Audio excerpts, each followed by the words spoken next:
Hey, it's Kirk Walper. I'm a realtor with Royal LePage, Parksville, Qualicum Beach, and I'm here today with my sister. Yeah, I'm Melanie Peak, also with the same brokerage, Royal LePage, Parksville, Qualicum Beach Realty. We're independent realtor agents in our community, and we just thought we'd start a podcast. So exciting! Yay. This is our first one.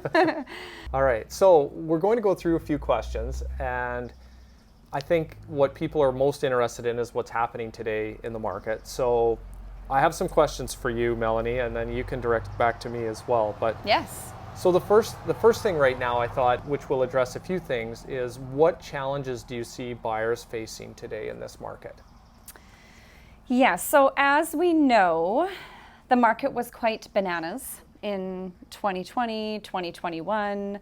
In March of 2022, things kind of came to a halt once the interest rate announcements took place. So the buyers since then they've been wanting to take a little bit of a pause, a break, would you say? Yes. Wanting to get to know what exactly is happening in the market. So Well, I think the buyers were excited when they heard that interest rates were going up because that meant they thought that prices would come down. yeah, right. That has been, I feel like that's been a bit of an issue for buyer clients in general because they feel like prices may still be coming down. Should we wait? And for the most part, buyers, the most common thing I hear is, we're just going to wait and see. Right. Okay. But now we hear, and at our office meeting this week, talking about multiple offers again. One house sold for $100,000 over ask. Mm-hmm. So now where does that leave buyers today? Are they going to sit and wait? Yeah, it's tricky for buyers. It's good I think it's really good for buyers to be prepared in the market these days. So connecting with your realtor, your agent, really getting a feel for what is happening out there for prices, get out and see properties, having all your financing in place is really important. Just really like doing your research, getting your facts, being ready, and so that you're on top of what's happening. Yes. Well, and I've seen also big changes over the years in how buyers are having to act in terms of how they're getting offers accepted, because back in a different market when we had a higher inventory, buyers could take their time, they could write lower offers, they had time to make decisions and make sure it felt right. Yeah. Now again, we're in a market where buyers are having to make quick decisions, and if they want their offer to be accepted, then they're not able to take that time. So do you think, what are you advising a buyer client? Are they, if they're hesitant, I guess in terms of them getting the right house versus getting a deal, do people still want to feel like they're getting a bargain, or are they just happy to have an accepted offer and have a home to move into? Yeah, I think so. January, February, March this year, the market was a little bit slower. So buyers were certainly in the position where offers were being presented, there was negotiating taking place. Now as we're moving into the spring market where there's more listings coming on, but also more buyers are coming out, feeling better about getting out and looking again, there's more competition. So it is important for buyers to get out as quickly as we can to look at homes, and having all of our due diligence sort of in place so that we can write our offers quickly and be ready to act versus waiting a little bit longer. And having fewer conditions or having a clean offer is definitely important again, right?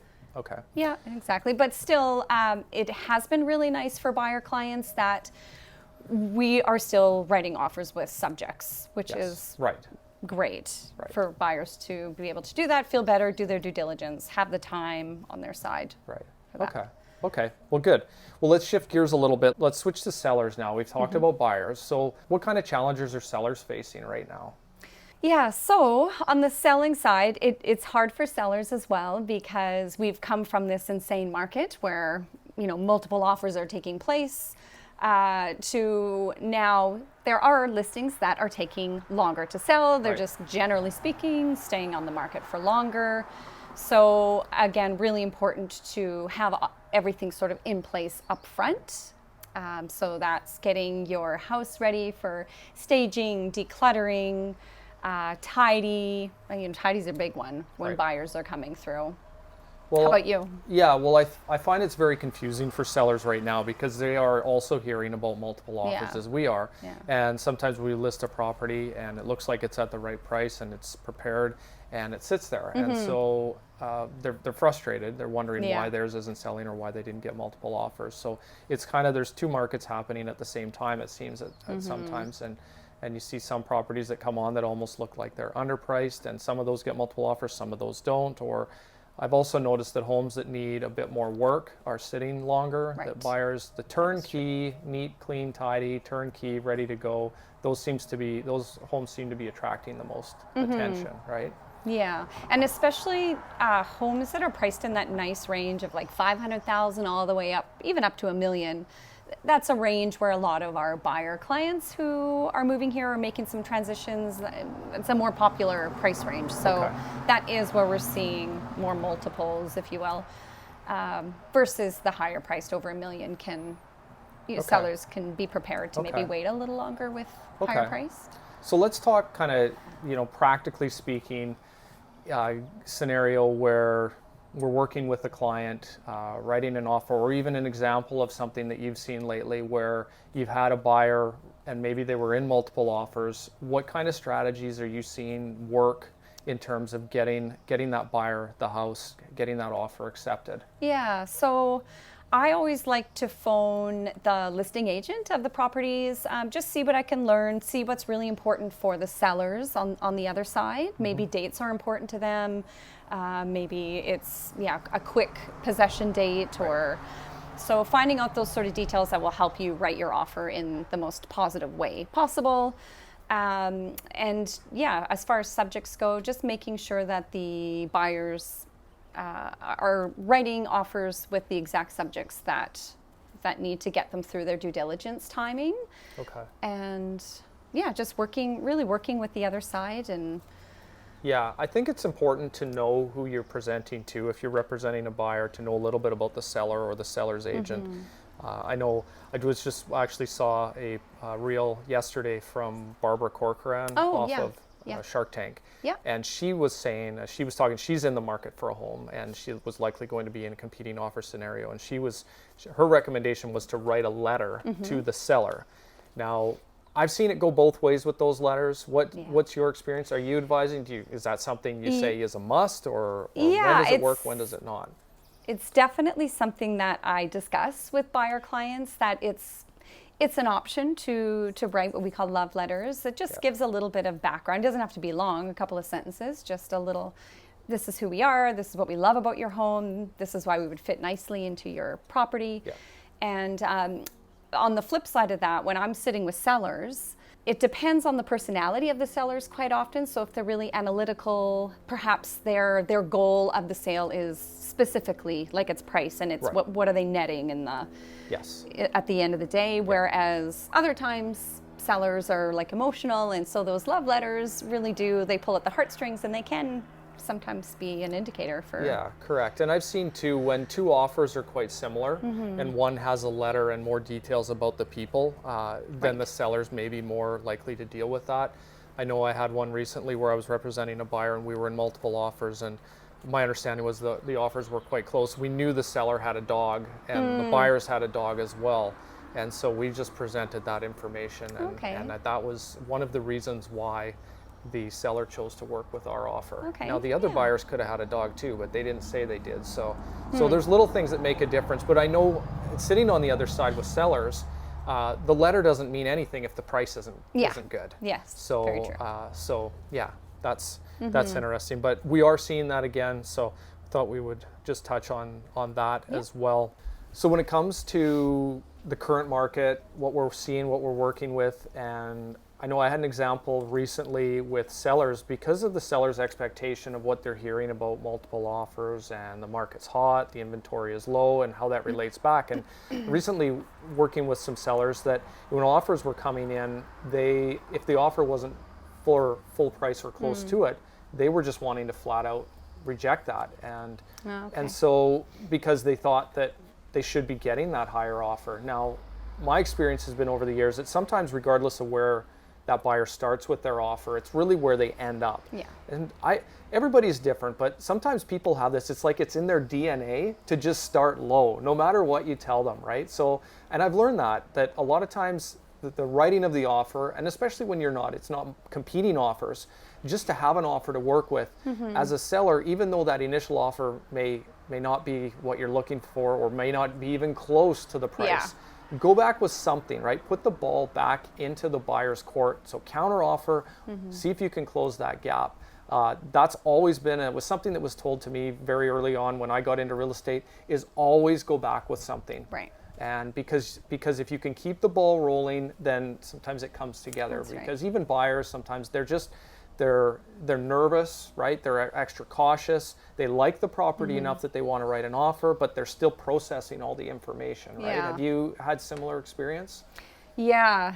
I try to tell both on the buyer and seller side to like try to take the emotions out of it, because it's a business transaction, and if you can just be calm through the process, and like you say, try not to get offended to one way or the other, and just work with the offer and work with the other agents and counter and see if it lands at a... Yeah. Do you find this scenario I've had too, where a buyer writes an offer and they just say that's their best and final? The odds of that type of an offer being accepted versus that same buyer writing an offer lower than their best and final and leaving room for two or three negotiations. In your opinion, which the better way to go? I mean, it depends on the personalities of the buyers quite often, but if you can give yourself a little room for negotiation, especially in this market that we're in now, that sellers know that negotiating is more common, I think that's a good strategy. Okay. Yeah, I've seen that too. It just seems like once either party digs their heels in, then it's harder for the other one to close all of that gap. Sometimes if we're dealing with price, that sometimes it's a big gap to close versus the give and take where I'll come down a little if you come up a little, and then if we do that 2 or 3 times, then it's a much smaller gap to fill, and then it's easier to swallow for them, as well as accepting that, and whether they're taking a little bit less, or the buyers or seller taking less, or a buyer paying a little bit more. That's right. Right? Yeah, and I've actually had a couple of, I've been on the buyer's side lately where we've written offers, we've negotiated back and forth maybe 4 or 5 times, and then the deal collapsed. Like it actually didn't come together. And a week later, went back to the table, tried again, and at that time the offer did come together. So really just coaching buyers and sellers through, and things can come around again. You can try again. Well, for sure. And I think though now, if we're in a competing offer scenario, all of everything that we just talked about doesn't apply. It doesn't necessarily apply, because now when you're writing in competing offers, right, you only get one shot potentially, right? You don't get a chance to get that counter offer. So I've had buyer clients say, well, we'll pay, let's just say, for example, their max they'll pay is $750, but they only want to offer $730. Right. And so my experience in just seeing that over the years, when they come in with that low offer, they may not get it, and then they're disappointed, right, that they didn't get it. So if you're prepared to go to a price and you're in a competing offer situation, you need to ask yourself, at what point would you still be okay and happy if that got accepted? And you usually need to go to that number right away, right? Yeah, exactly. And then in that multiple offer scenario, so if there's 3 offers on the table, I usually try to explain it to the buyers where they have their 3 offers.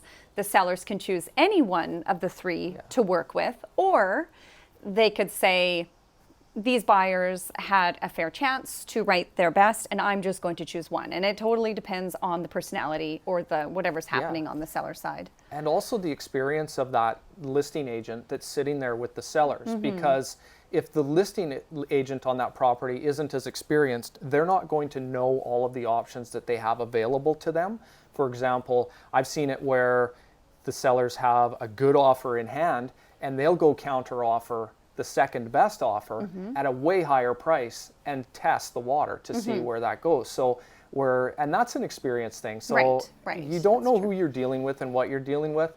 One thing that I also learned is that if you are in a multiple offer scenario, your offer's been presented and you're sitting waiting, and if they're not talking to you, they're talking to somebody else. Yes. So Yeah, be true. proactive, make that phone call and see where things See are where at, things are because at. maybe you can get in with another offer, Right. increase your price or terms, better your terms, right? Because any time that there's offers on the table and we're in that sort of waiting process, at any point the buyer can make a call, or the buyer's agent can make a call and say, you know what, we'd like to come in at a higher price. Or so up and until there's an accepted offer, they can look at new offers, right? Yes. So okay. Yeah.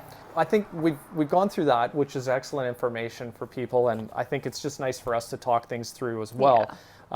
What do you find in terms of agents, and you've been an agent for a number of years, you've worked with lots of people, you've been very successful yourself. What do you find if someone came up to you and said, Melanie, what makes a great agent? What would be your answer to that? Well, I know my buyer and seller clients really appreciate quick responses as fast as we humanly possible can. So quick responses, a lot of communication, open communication seems to be a really a point that people appreciate. Okay.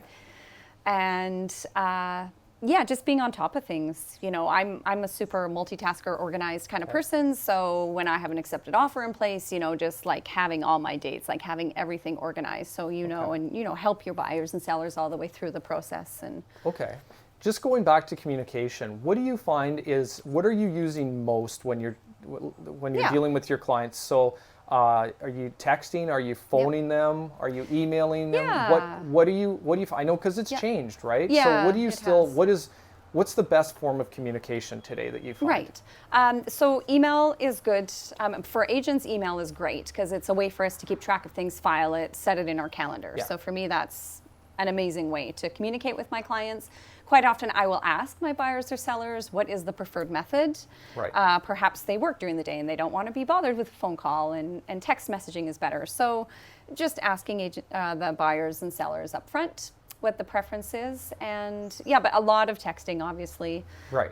Phone calls. We're from a farming community, so we've always just communicating and phoning has been the way of communication. So I love talking to people on the phone. So I still appreciate getting a phone call. I think text is really good for small details like yes, no answers. Do you want this? Do you want that or that? And it's really easy. But when it comes to making emotional or big decisions, it's still, I think it's important not only the communication with the client, but even with the agent on the other side, to hear their voice and to hear my voice or hear your voice, so that they know the context behind the message, right? Yeah. And because a lot of times a counteroffer that comes in by text versus one that's presented over the phone, I know if I'm the seller's agent, I can tell based on their voice if this is likely their best and final, or if they're just saying that, right? And you can tell, right? I don't know. It seems to be easy to tell just on the way they're presented. So with the text message, if you get that in and it says, 750,000 best and final, well, you don't have any other context to know, well, is this it, or will they go higher? So, okay, well, that's good. I think, communication is key. And I always feel like there's been no harm in over communicating. It's always better to share and to keep people up to date on what's happening with at least enough, even especially with sellers, and when it's slower and you have their property for sale, even calling them just to tell them that nothing's happening, they still want to hear from you, right? Yeah, for sure. Yeah, it helps. Okay. All right. And I think as far as great agents go, when you look around in the real estate community, and highly successful agents, that they seem to be likable people, right? Like they like to have fun. They get things done. Typically they're very busy, but you can't tell, right? So they make it look easy. And that's a trait that I've definitely seen as well. They typically stay quite calm throughout, and they're not excitable. At least if they're dealing with stress, they're typically hiding it or handling it. That's true. Right?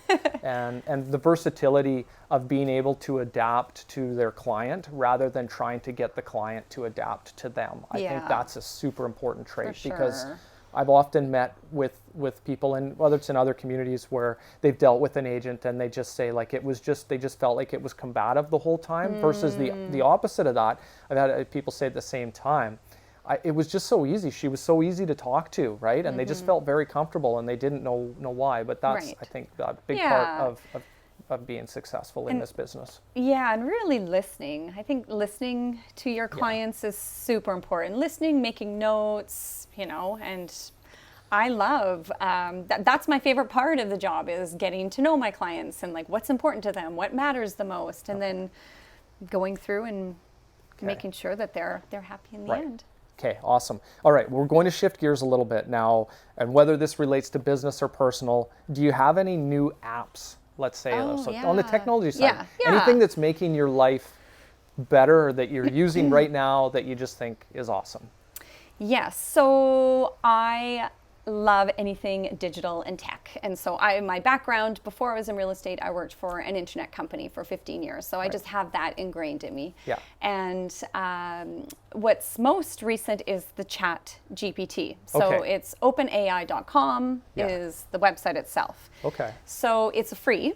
And so it's very unique in that you can ask it any questions that you may have. Okay. And within the thread of the questions, you can ask more questions that pertain to the same. So give me an example. What's a question that you've asked recently? Yeah, so this is just for example. So I use it as a tool, almost like a virtual assistant, to help me come up with ideas and strategies, even for listings, for example. So if I know it's a 3-bed, 2-bath rancher, with a beautiful yard, nice landscaping, irrigation. I go through all the points of the main highlights of the property, and I will say in ChatGPT, please help me write a listing description for the following property in British Columbia.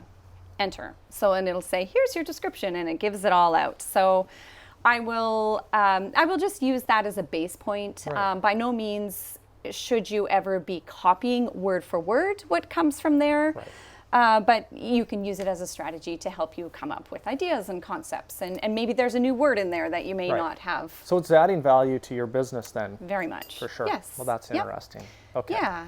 And you can tell it, make it more spicy, make it more fun, make it sound more professional, and it will come back with anything you ask it to, which is amazing. It's a really cool app. I personally, I've read about it. I've watched videos on ChatGPT, but I haven't used it yet. So it's on my list, and it's free, right? It's free. Okay. Yeah. So there are times if you go to it in the mornings, especially, it will say it's busy because everyone in the world is starting to use it. So if it is, you'll just have to come back later and try again. There is a $20 a month plan where you can pay for it, and then you've got it. What is that? What would be the benefit? Like what additional features do you get if you pay? Well, I know for sure that you would just have access to it whenever you want to. It just works when you want it to. When you want it to. You don't have to wait. Okay. And the neat thing about it too is I believe the data is from the year 2020 and on, if I have that correct, but it's newer information from the internet. So the people who don't pay maybe get older data than the people who do pay. Okay, well, fair. That's fair. That's fair. Okay. No, the whole thing is the whole 20. thing. The whole thing. Oh, is the 20. whole thing is. Yes, okay. all of ChatGPT is. Okay, so it should on. still be relevant for sure. Okay, awesome.